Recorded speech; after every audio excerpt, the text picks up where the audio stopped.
Sarakam Vandeham Shri Guru Shri Yuta Padakamalam Shri Guru Vaishnavanscha Shri Rupam Sagajatam Saganaruganatam Samaitam Savadutam Saitam Krishna Chaitanya Devam Shri Radha Krishna Madam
číslo 9.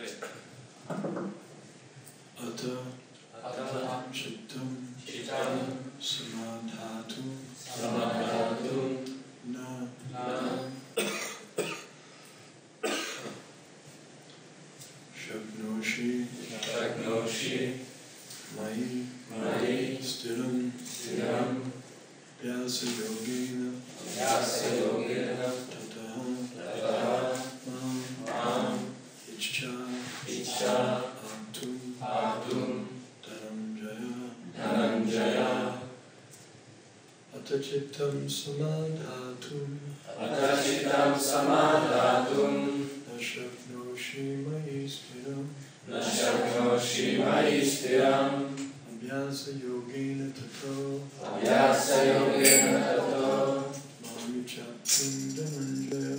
Mam Ichcha Atum Dhananjaya Atachittam Samadhatum Nashaknoshi Mai Stiram Vyasa Yogena Tato Mami Chattum Dhananjaya Atachittam Samadhatum Nashaknoshi Mai Stiram Vyasa Yogena Tato Mami Chattum Dhananjaya Atachittam Samadhatum Nashaknoshi Mai Stiram Vyasa Yogena Tato Mami Chattum Dhananjaya Atachittam Samadhatum Nashaknoshi Mai Stiram Vyasa Yogena Tato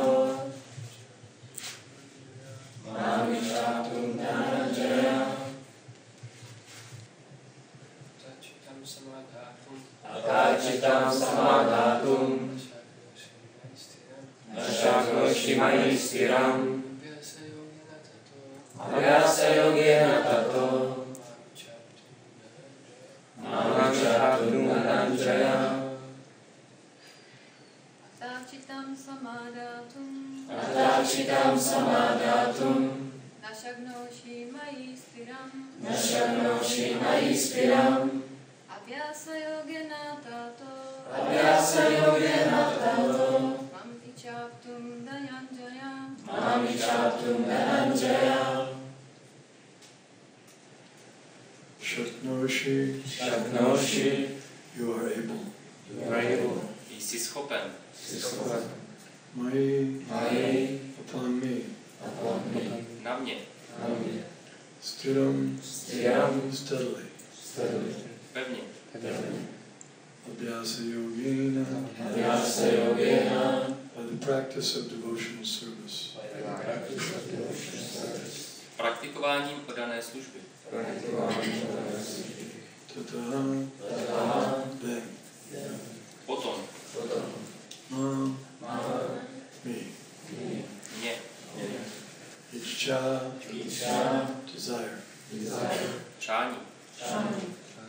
Aptum, to get. Získat. Dananjaya, a winner of wealth, Arjuna. O Arjuno, uchvatiteli bohatství. Translation. My dear Arjuna, a winner of wealth, if you cannot fix your mind upon me without deviation, then follow the regulative principles of Bhakti Yoga. In this way, develop a desire to attain me. Překlad. Můj milý Arjuno, uchvatiteli bohatství, pokud nejsi schopen na mě neochvějně upírat mysl, dodržuj usměrňující zásady bhakti yogy. Tak v sobě probud touhu mě dosáhnout.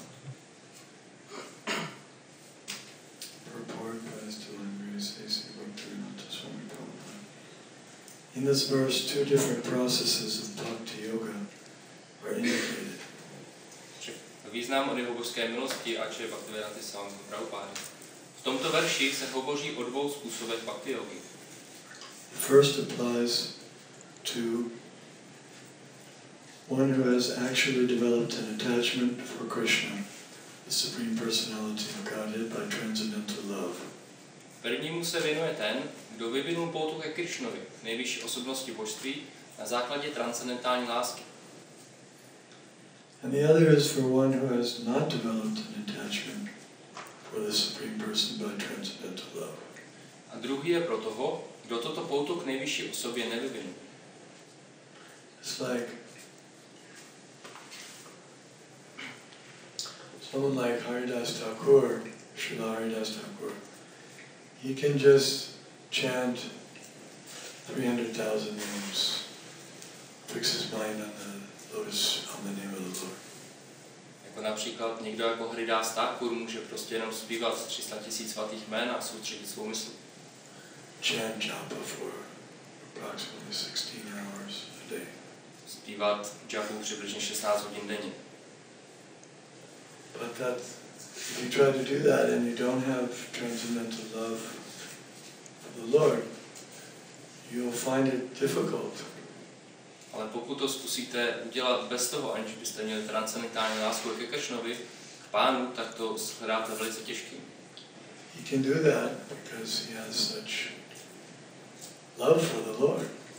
On to může dělat, protože má cítí k Pánu takovou lásku. But it's not for everyone. Ale není to pro každého.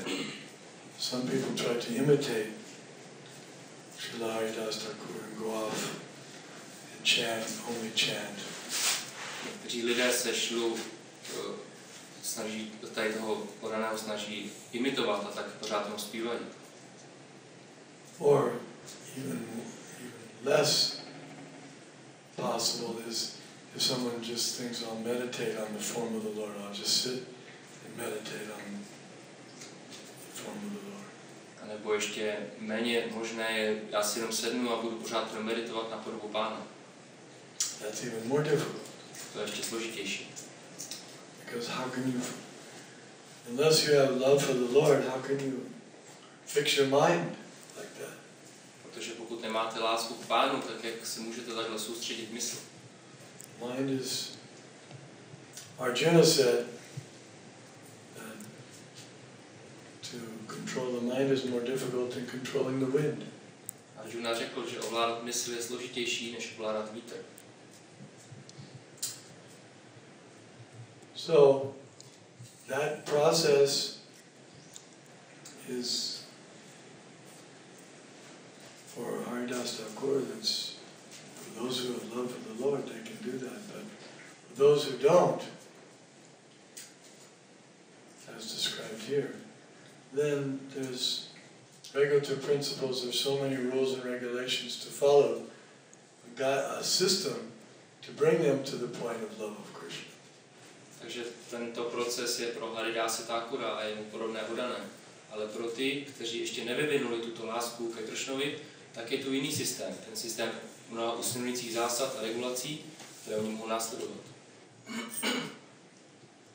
And those regulative practices of Bhakti Yoga, if they're followed, then one will gradually develop love for Krishna. pokud ta osoba následuje tyto regulativní principy bhakti yogi, tak postupně rozvine tu lásku ke Kršnovi. And if they're not followed, then at least that process won't work. A pokud je nenásleduje, tak ten proces rozhodně nefunguje. Now one can go back. Krishna gives in this section, he gives different, he starts from the highest and goes back. Člověk to tady v této sekci Bhagavad Gita může sledovat. Kršna začíná na té nejvyšší úrovni a potom se stupuje. So if one thinks, well, I can't do the practices of, I can't fix my mind on Krishna and I can't follow the regulative principles of Bhakti Yoga. Takže někdo si může říct, dobře, já nejsem schopen upnout mysl na Kršnu a nejsem ani schopen následovat regulativní principy Bhakti Yogi. How can I get love for Krishna? Tak jak můžu získat lásku ke Kršnovi? Well, you may have to go back and try to work your way back up again to the regulative, to the point where you're ready to follow the regulative principles of Bhakti Yoga. Že v takové situaci člověk musí trošku jako sestoupit a následovat jiné procesy, které mu umožní vlastně dostat se na tu úroveň, kde bude schopen tyto regulace následovat. Let's look at the next verse. Díváme se na další verš. The next verse Krishna says, if you cannot practice the regulations of Bhakti Yoga, then just try to work for me, because by working for me you will come to the perfect stage. V tomto verši Kršna říká, jestliže v praxi nedokážeš dodržovat usměrnění bhakti yogi, snaž se pro mě pracovat, neboť prací pro mě dospěš do dokonalosti. So there are those, for example, who come to the temple, but they find it difficult to follow the principles, the regulations of Bhakti Yoga. Takže jsou tu ti, kteří například chodí do chrámu, ale prakticky je pro ně složité dodržovat usměrňující zásady bhakti yogi. So, in a sense, it means they're not ready for becoming initiated. V jednom smyslu to znamená, že nejsou připraveni získat zasvěcení. Because those who take initiation, it means they're saying, I can follow Bhakti Yoga principles. Protože ti, kdo přijímají zasvěcení, tak tím říkají, já jsem připraven následovat zásady bhakti yogi. That's what it means. That yes, I am ready to become a disciple and I can follow Bhakti Yoga principles. To znamená, že já se jako jsem připraven stát se žákem a následovat tyto principy bhakti yogi.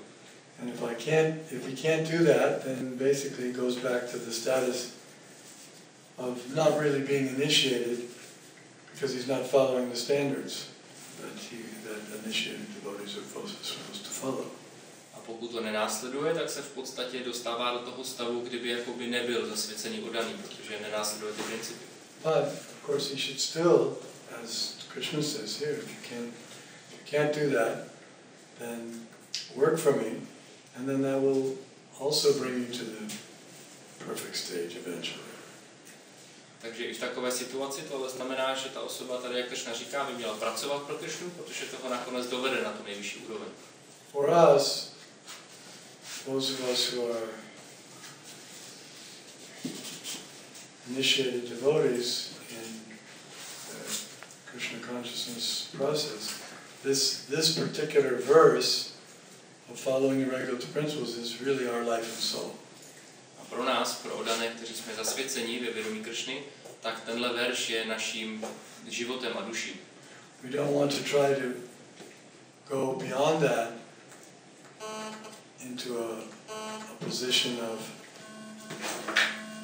imitating someone on a higher platform, first class devotee, and we don't want to go back to the third class status. We want to be situated on the second class status. My nechceme tuto úroveň nějak přesáhnout a snažit se imitovat oddané, kteří jsou na vyšší úrovni, ale nechceme ani jako udělat ten krok zpět a poklesnout na tu úroveň práce pro Kršnu. Chceme zůstat na té druhořadé úrovni.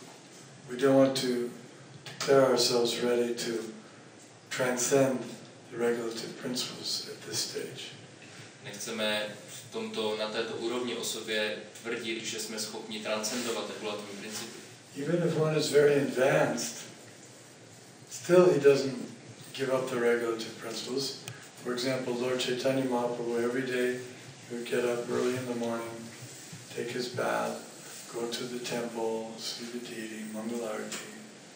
Dokonce ani když jsme velice pokročilí, jako například pan Chaitanya, který také každé ráno vstál, osprchoval se, šel do chrámu, sledl božstva, šel Mangalarati. He would even chant his rounds. He had beads and he kept track of his rounds. Neustále také zpíval své kola, měl růženec a na tom si vlastně jako počítal, kolik kol odspíval. Or at least he kept track of the times he was chanting. That much we know. Nebo alespoň víme, že sledoval časy, během který zpíval. Because when it was discussed that he would go to South India, the Vaishnavas said that we have to send an assistant with you so that you'll have your hands free. He can carry your water pot and your clothing so that you can chant and keep track of your chanting with your hands. Protože když vystanula ta diskuze, že pán Chaitanya vyšel do Jižní Indie, tak ti Vaishnavové mu říkali, tak musíme z toho poslat služebníka, abys měl volné ruce, on ti může nosit věci, aby si mohl na těch rukou počítat, kolik si už odspíval. And the 6 Goswamis were very advanced devotees. Shamkya Purva Kanam Gavanati Vikala Vasani Kato. They were also bowing down in a regular scheduled measurement and also chanting regular times and keeping track of their rounds. A 6 Goswami, což byli všechno velice pokročilí oddaní, tak ti také dodržovali, například se klanili určitý počet jako denně a také si jako vedli rekord, kolik odspívali kol.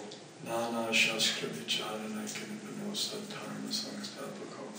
They were also studying scriptures and writing and so many devotional practices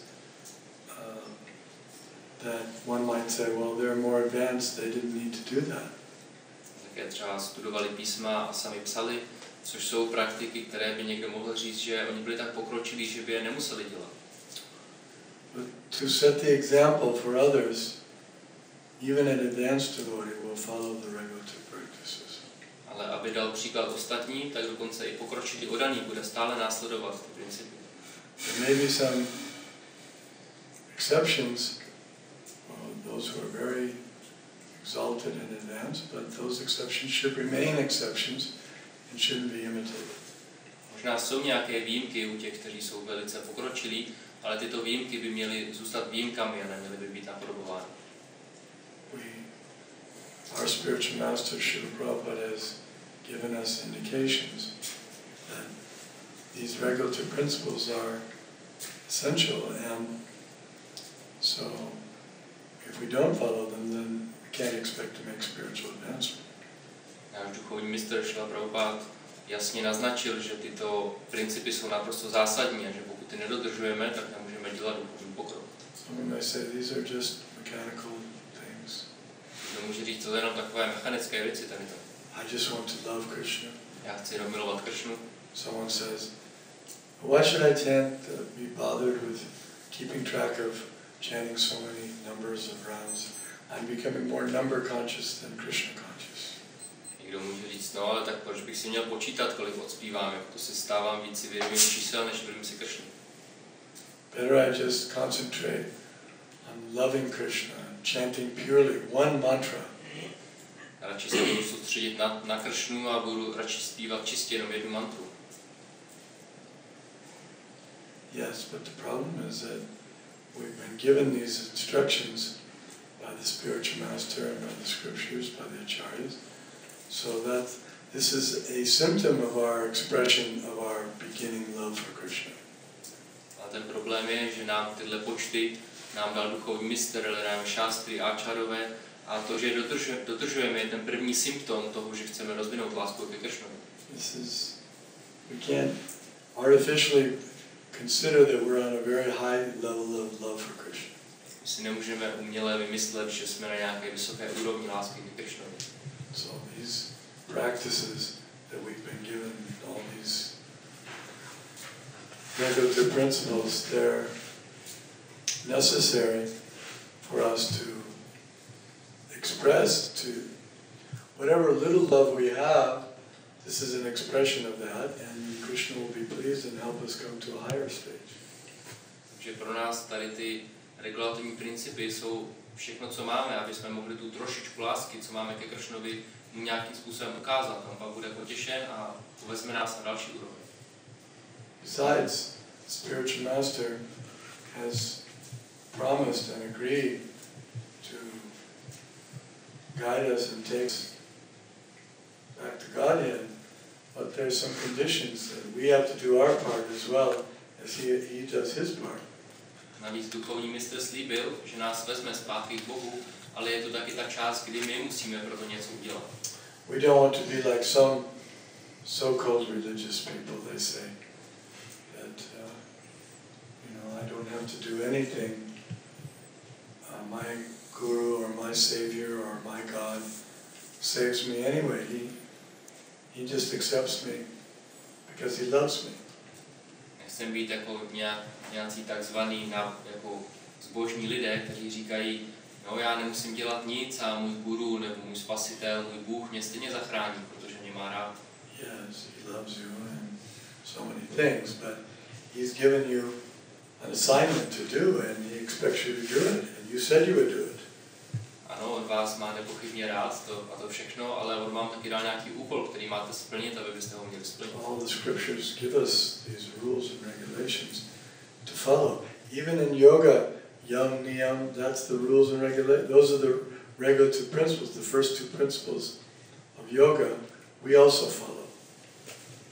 Protože ve všech písmech jsou nějaká pravidla a usměrnění a dokonce i v józe je ta yama a niyama, ty první dva principy jsou nějaké, to my následujeme, jsou nějaké principy. One wants to be a yogi of any type, whether Ashtanga yogi or Jnana yogi or Bhakti yogi, has to follow these regulative principles. Ať už chce být někdo bhakti yogi nebo ashtanga yogi, jakýkoliv yogi, tak musí následovat tyto principy.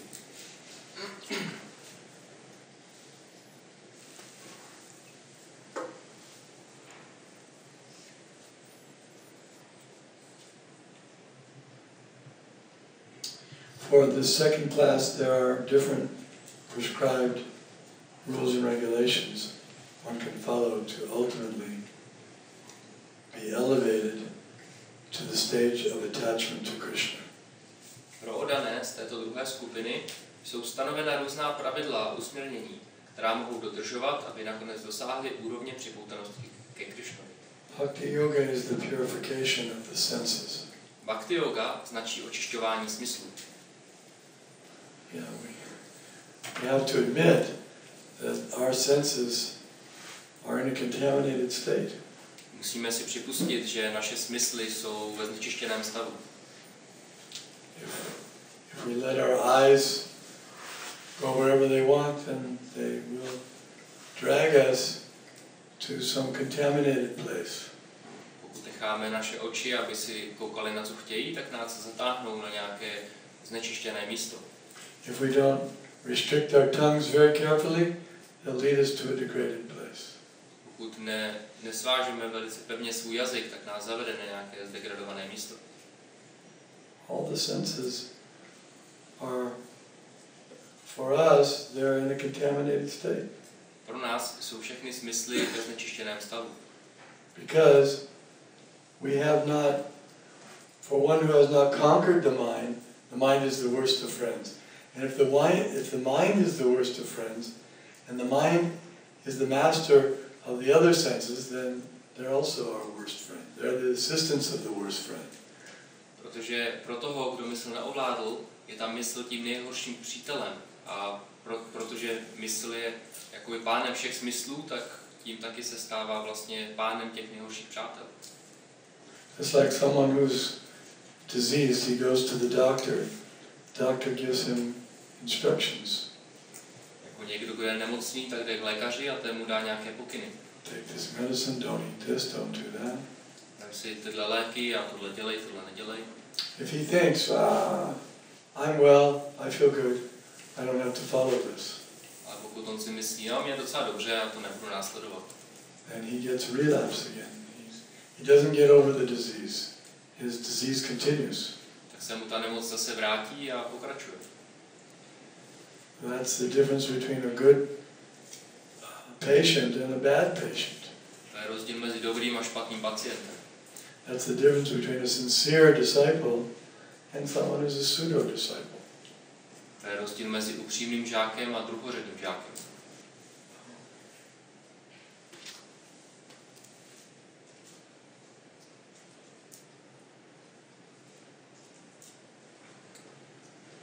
At the present moment in material existence, the senses are always impure, being engaged in sense gratification. Nyní v hmotné existenci jsou smysly nečisté, jelikož jsou využívány ke smyslovému požitku. But by the practice of bhakti yoga, these senses can become purified, and in the purified state, they come directly in contact with the Supreme Lord. Praktikování bhakti yogy však mohou být očištěny a v očištěném stavu se dostávají přímo do styku s nejvyšším pánem. Yeah, in other words, the process works. If one applies himself, then he gets the results. Jinými slovy, tenhle proces funguje. Pokud se mu někdo odevzdá, tak získá výsledky.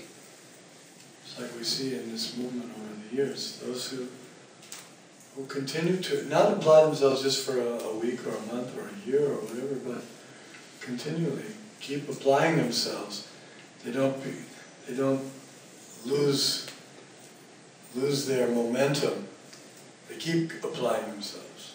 Jako to vidíme v tomto hnutí už tak dlouho, ti, kteří ne jako na týden, na měsíc, na rok nebo na nějakou dobu, ale ti, kteří neustále pokračují v tomto procesu, tak nestrácejí tu svoji sílu a neustále pokračují. It's true that even if one does it for some time and then falls away, he still gets the benefit. Je pravda, že dokonce i když to někdo dělá jenom nějaký čas a pak odpadne, tak stále získává prospěch. Whatever progress, whatever advancement, service he rendered, he gets credit for that. Za jakoukoliv službu, kterou vykonal, tak dostane kredit. But he hasn't achieved the perfection yet. Ale ještě nedosáhl dokonalosti. He's not eligible to go back to Godhead yet. Ještě se nekvalifikoval k tomu jít zpět k Bohu. He has to continue. Musí pokračovat. Because going back to Godhead means not only regulative principles in the spiritual world, but it means full absorption in Krishna. Protože jít zpátky k Bohu, to neznamená jen usměrňující pravidla, ale plné pohroužení se do Kršny. We have to come to that stage where we really desire to be fully absorbed in Krishna consciousness. My se musíme dostat na tu úroveň, kde opravdu budeme chtít se být plně pohroužení ve vědomí Kršny. If we're not able to follow the regulative principles, then we're certainly not able to be absorbed in pure love for Krishna.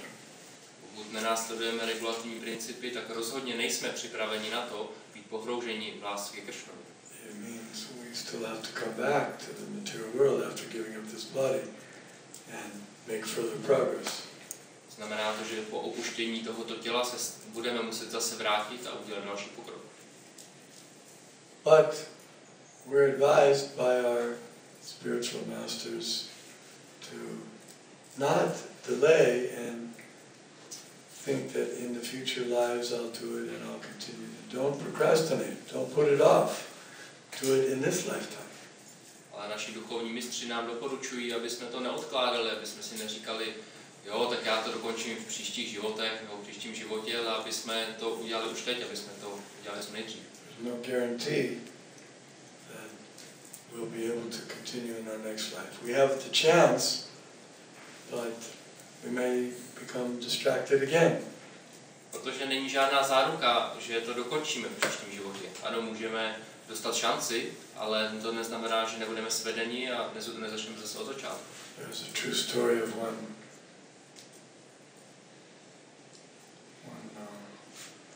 his name was Vyasa-puja, and he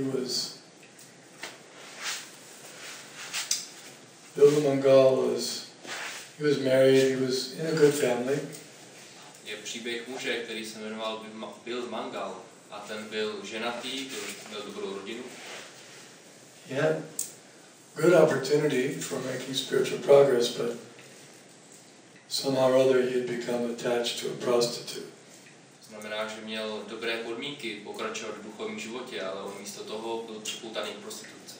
So even when he was performing the Shraddha ceremony for his father, he was so absorbed in thinking of the prostitute that he was telling the priest, hurry, finish, I have something important I have to do.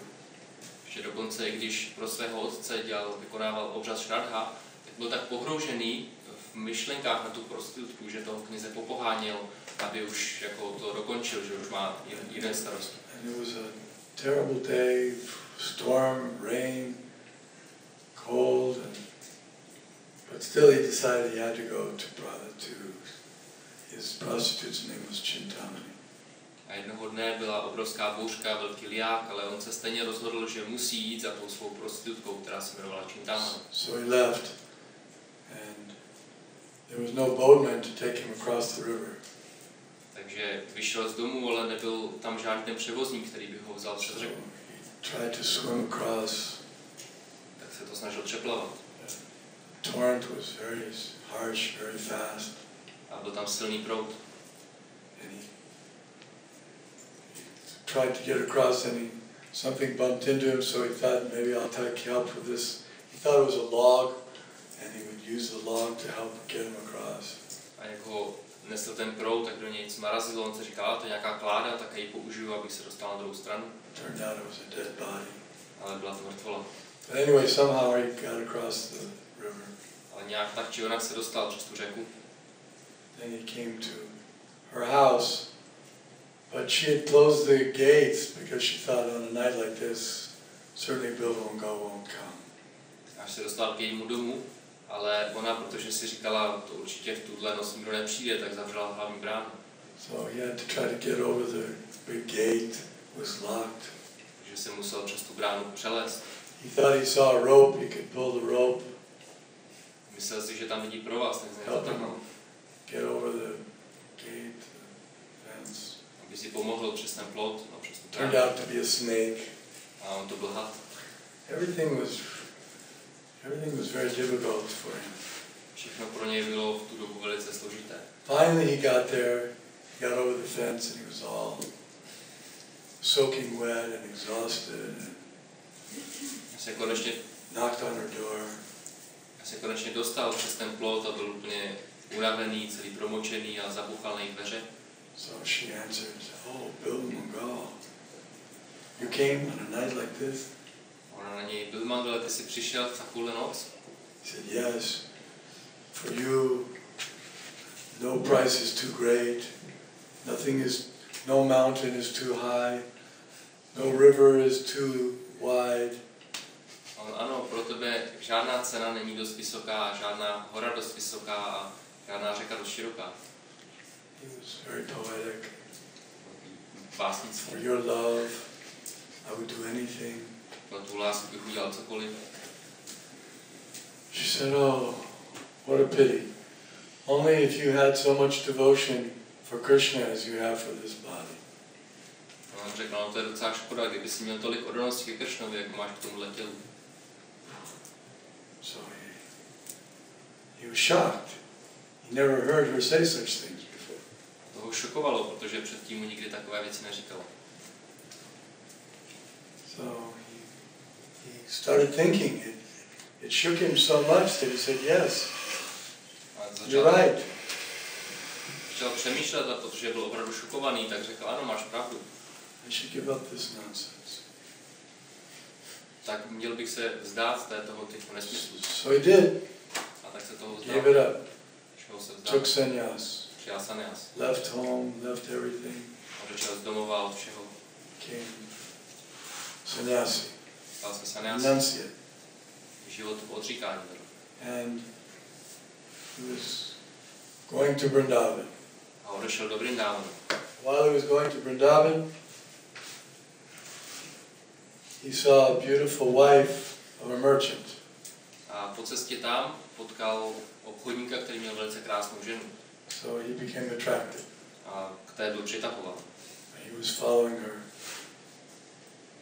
Následoval. He was following her. Následoval. So she went to her husband. Her husband was a very pious man. A ona šla ke svému manželovi, který byl velice zbožným člověkem. And he said, "Oh, so You mean this saintly person is following you? A on řekl, takže tady ta svatá osoba tě následovala? So the merchant said, "Oh, my dear saintly person, come. What is it that you want?" A takže ten, protože byl zbožný, tak ho hnedka pozval, tak svědče, pojď prosím domů, co potřebuješ. He said, "I've become attracted to your wife. I want to have this association of your wife." On řekl, no já jsem velice přitahován k tvé ženě, takže bych rád jako byl v její společnosti. So the merchant, he was so faithful or whatever, gullible, whatever, however you look at it, somehow or other he told his wife, "So then, servant." Takže ten muž byl, podle toho, jak se na to díváte, buď tak zbožný nebo tak hloupý, že řekl své ženě, no tak mu dělej společnost. It was a difficult instruction for her. Což pro ní byl velice složitý pokyn.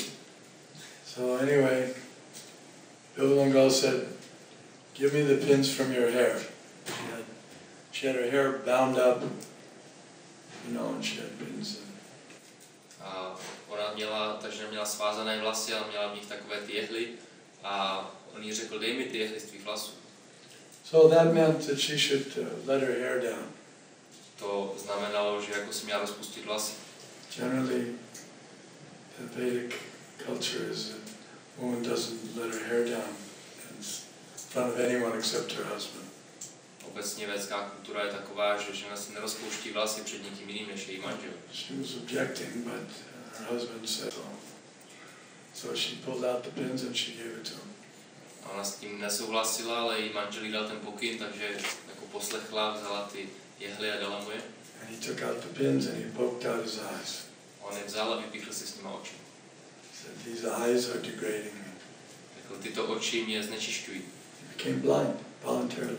A dobrovolně tak poslepl. Then he continued on to Vrindavan. Potom pokračoval na cestě do Vrindávanu. He finally reached Vrindavan. Nakonec tam došel. Now blind, Teď už slepý, but very dedicated. ale velice odhodlaný. And he was doing his chanting. And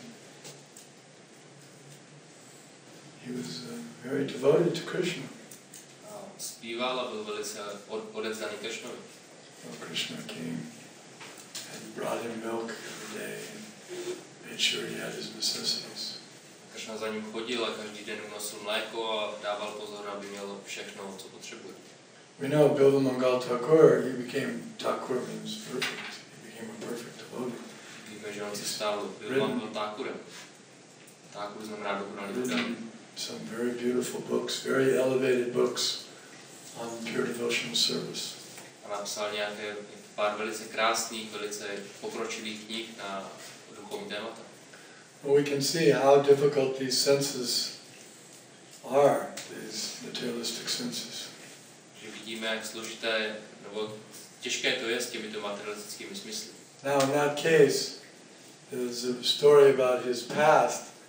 Formerly, he had been advanced to a certain stage, but he fell down. He didn't complete the process in his previous life. Když se podíváme na ten jeho příběh trošku zpátky, tak on dříve byl velice pokročilou osobou, která ale v minulém životě ten proces nedotáhla úplně do konce. So his spiritual master spoke through the lips, because the spiritual master has to deliver his disciple, fallen disciple. Protože duchovní mistr musí osvobodit toho svého žáka, dokonce i když je pokleslý, tak on promluvil skrze rty té ženy. So the spiritual master spoke the words through the mouth of Chintamani. On mu ta slova řekl skrze ústa Chintamani. That was actually the guru speaking through her. Ve skutečnosti skrze ní mluvil ten jeho guru. Somehow or other, Krishna arranged that the guru's words would be through Chintamani. Tak či ona Kršna zaranžoval, aby ta jeho slova z ní vyšla. Therefore he composed beautiful prayers, and first he gave respects to Chintamani as his spiritual master, at least the Bharma Pradakshaka guru, and then to Somagiri, his initiating spiritual master. Proto on, když začal skládat ty krásné básně, tak nejprve ze všeho vzdal úctu právě Chintamani jakožto tomu poučujícímu duchovnímu mistrovi a potom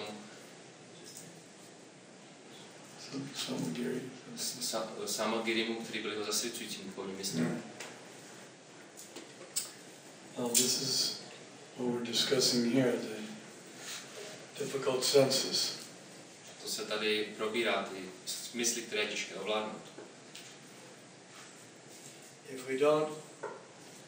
we don't engage our senses in Krishna's service, then they'll be taken away.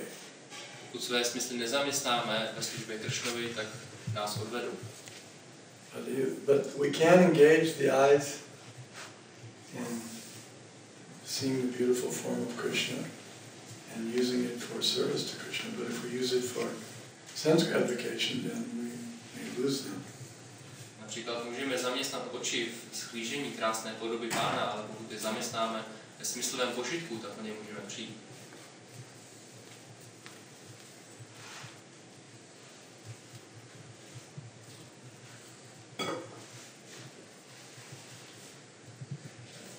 In this material existence,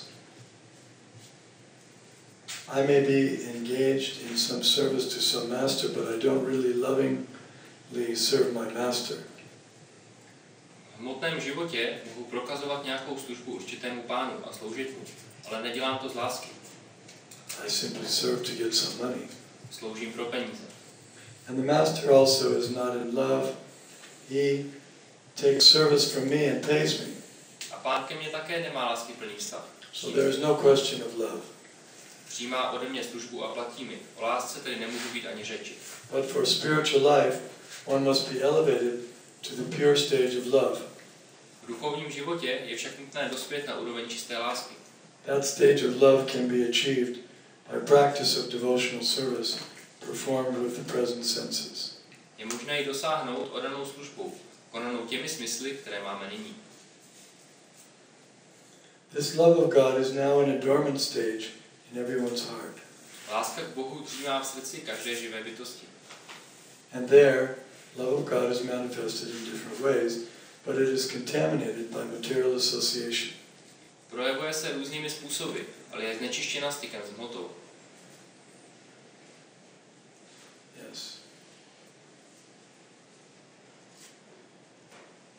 Nityasira Krishna Prema Sadhu Kavanai Shavanadi Shuddha Chitta Kore Udai.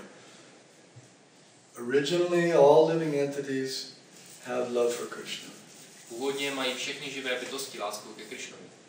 It's our real nature to love Krishna. Naše pravá povaha je milovat Kršnu. But now it's frozen, it's in a coma. Ale teď je taková zmrzlá v komatu. Our love of Krishna has been suspended.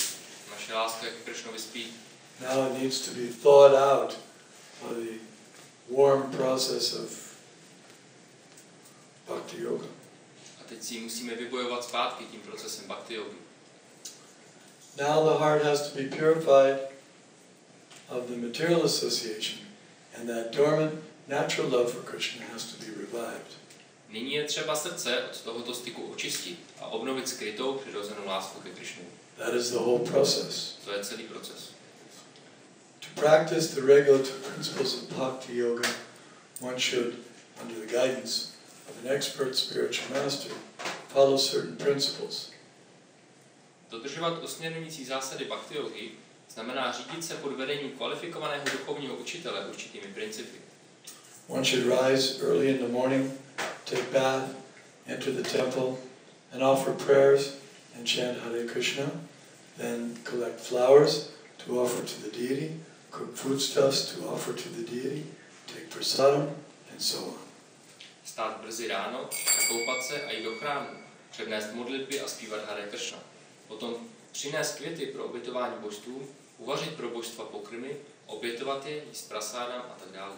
There are various rules and regulations which one should follow. Jsou různá pravidla, podle kterých je třeba jednat. And one should constantly hear Bhagavad Gita and Srimad Bhagavatam from pure devotees. Také je nutné neustále naslouchat přednášení čistých oddaných z Bhagavad Gity a Srimad Bhagavatam. This practice can help anyone rise to the level of love of God, and then he is sure of his progress into the spiritual kingdom of God. Tyto činnosti mohou komukoliv pomoci dostat se na úroveň lásky k Bohu. Potom je jisté, že dospěje do Pánova duchovního království. Just like anything, if someone wants to become a doctor, it's a gradual process. To je jako se vším. Pokud se někdo chce stát lékařem, tak je to postupný proces. He has to do the basic studies. Then he begins pre-med studies. Nejdříve má nějaké základní studia, potom má nějakou přípravku na lékaře. Then once he gets through that, then he has higher medical studies. A pokud se skrze to dostane, tak následují vyšší lékařská studia. Then he becomes an intern, further development. Potom se stane nějakým asistentem a udělá další pokrok. But every stage, as long as he keeps going, he's making progress towards becoming someday a real doctor. Ale na každé té úrovni, pokud pokračuje, tak dělá pokrok k tomu, aby se jednoho dne stal pravým doktorem. Or another example that has been given by the Goswamis Nebo jiný příklad, který dávají Goswami, is that inside the little boy there is dormant desire, sex desire. že v malém chlapci spí sexuální touha. He has sex desire dormant inside. On v sobě má dřímající sexuální touhu. But it's not manifest because he's not mature. Ale ještě se nemanifestovala, protože není dospělý. But as he grows and becomes older and older, then one day, when he reaches a certain age, then sex desire manifests. Ale jak roste přirozeně, tak jednoho dne se ta sexuální touha manifestuje. He doesn't have to do anything. A on s tím nemusí vůbec nic dělat. There's no sex education required. Nepotřebuje k tomu žádnou sexuální výchovu. Just as long as he stays alive, it'll come. Pokud zůstane naživu, tak to jednou přijde. And they give the example that similarly, if you go on practicing the regulative principles of Bhakti Yoga, then love of God is maturing and it will manifest someday. Proto říkají, že pokud budeme následovat tyto principy, tak ta láska k Bohu jednoho dne jako dozraje a projeví se. A child doesn't say, oh, when am I going to get sex desire? Dítě si také neříká, kde já by tak seženu asi sexuální touhu. That's artificial and immature and premature. To je jako předčasné a nedospělé a taky jako předčasné. But it will come. Ale jednou to přijde. Similarly, love of Krishna will come. Podobně přijde láska k Krišnu. Provided we stay alive with these principles of Bhakti Yoga. Pokud zůstaneme naživu, to znamená v těchto předpisech Bhakti Yogi. This is the life of the yogi. Toto je život yogího. In other words, love of Krishna is there. It won't fructify unless we practice Bhakti Yoga. Jinými slovy, láska ke Krišnovi už tady je, ale ona nedá to ovoce, pokud my nebudeme praktikovat Bhakti Yoga. Because if we don't follow the practices of Bhakti Yoga, then spiritually we're dead. Protože pokud nenásledujeme ty praktiky Bhakti Yogi, tak duchovně jsme mrtví. Just like love of Krishna is not going to develop in the hearts of the people in the material world who are engaged in material activities, because they're spiritually dead. Jako proto se láska k Krišnovi nerozvine v srdcích materialistů, protože oni jsou duchovně mrtví. Their only hope is to come in contact with the devotees of the Lord. Jejich jedinou nadějí, že se dostanou do styku s odanými Pánem. Just like one devotee of Lord Chaitanya, Lord Chaitanya and the devotees asked him to please initiate disciples. Jako jeden odaný Pána Chaitanya, který ho požádal spolu se svými odanými, aby přijímal žáky.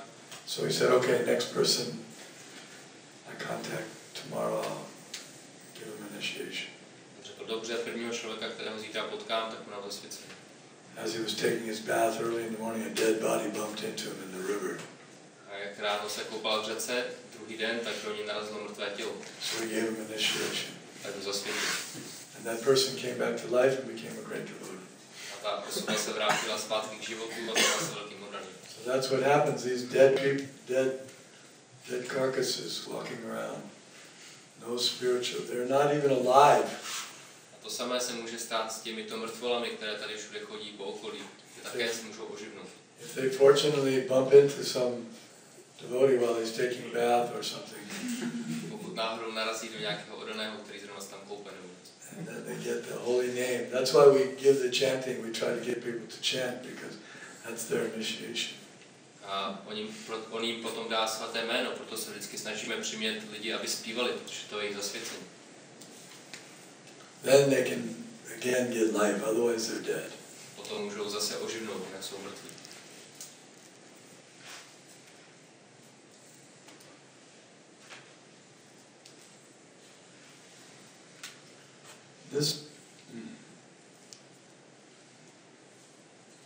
This practice of bhakti yoga, under the rules and regulations, with the direction of a spiritual master, will surely bring one to the stage of love of God.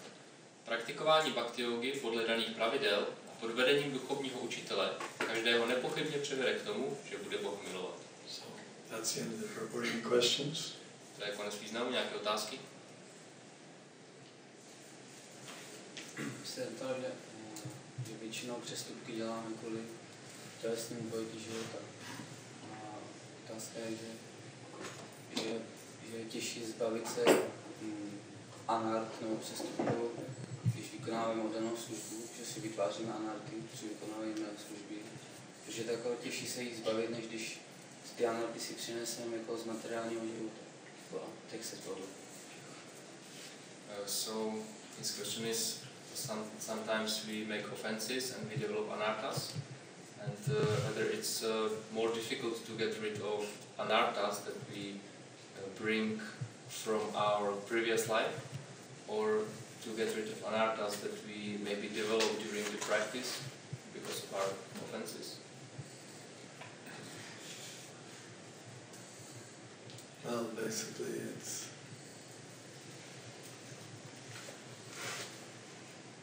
give an example. Nějaký příklad. Vykonáváme oddanou službu, děláme přestupky třeba vůči oddaným nebo vůči svatým nebo božstvům. We may do offenses against devotees, holy name, or deities. That was one we didn't do before. That's a new one. To je něco, co jsme předtím určitě nedělali, to je něco nového. No, we were doing that before. Ale my jsme to dělali i předtím.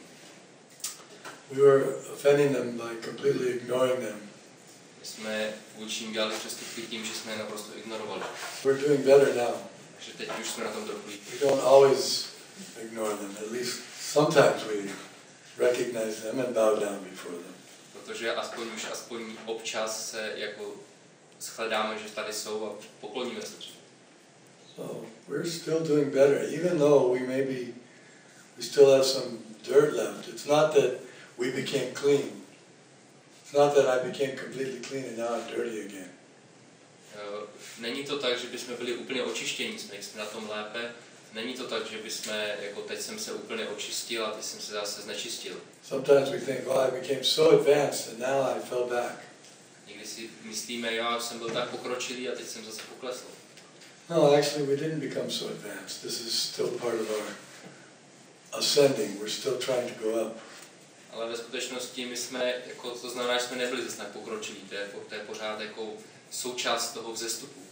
Don't be too disappointed when you find out you still have some dirt in your heart. Člověk by neměl být moc nešťastný z toho, když zjistí, že ještě pořád má nějakou špínu v srdci. We may think, oh, I thought I cleaned all the dirt out. Můžeme si říct, ale já jsem si myslel, že už jsem to všechno vyčistil. Surprise, there's still more dirt. Ale překvapení pořád už něco je.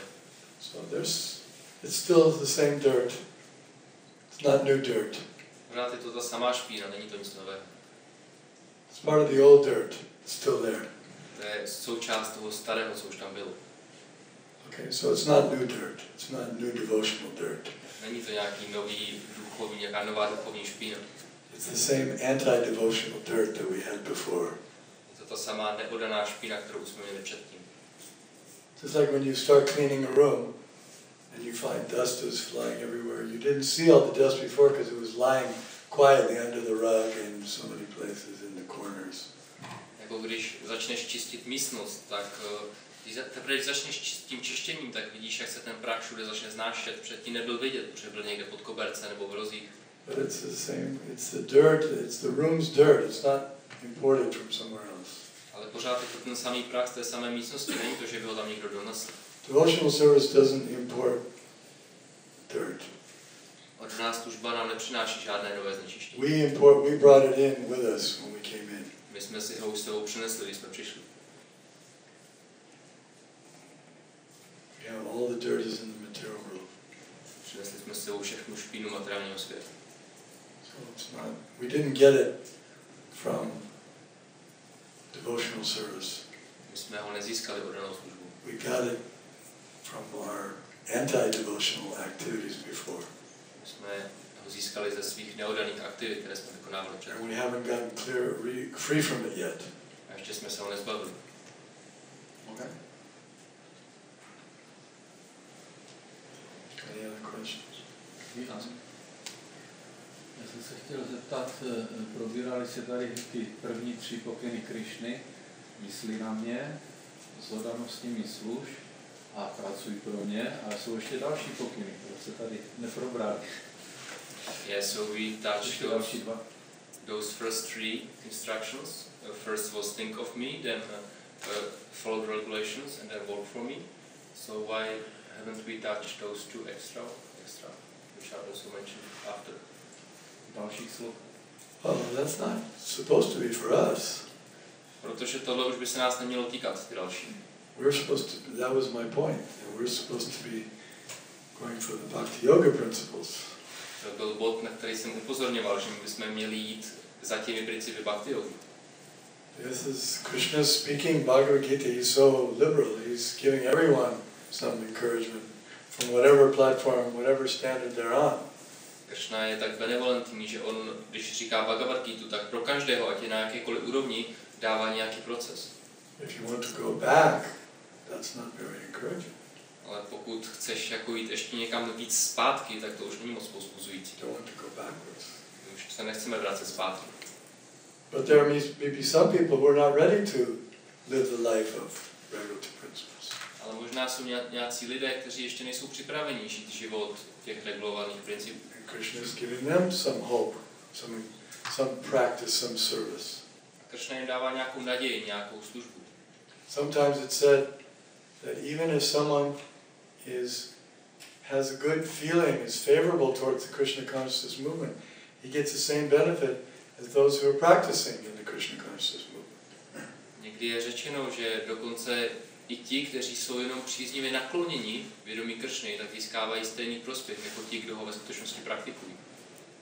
That doesn't mean we should say, "Wow, that's easier. I'll go back and I'll be favorable. To neznamená, že I'll appreciate them. Let them do all the Bhakti Yoga principles. I'll just appreciate them and get the same."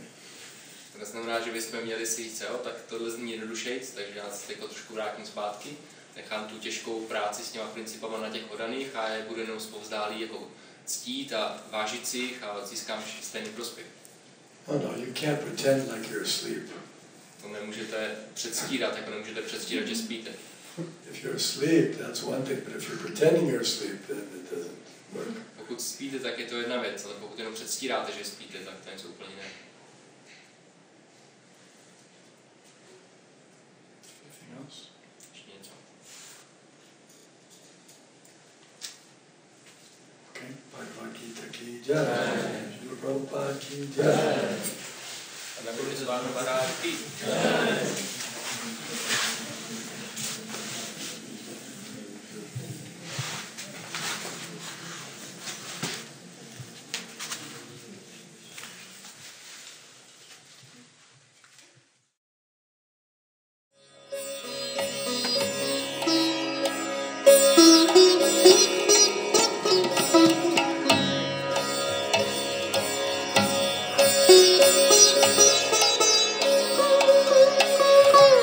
Thank you.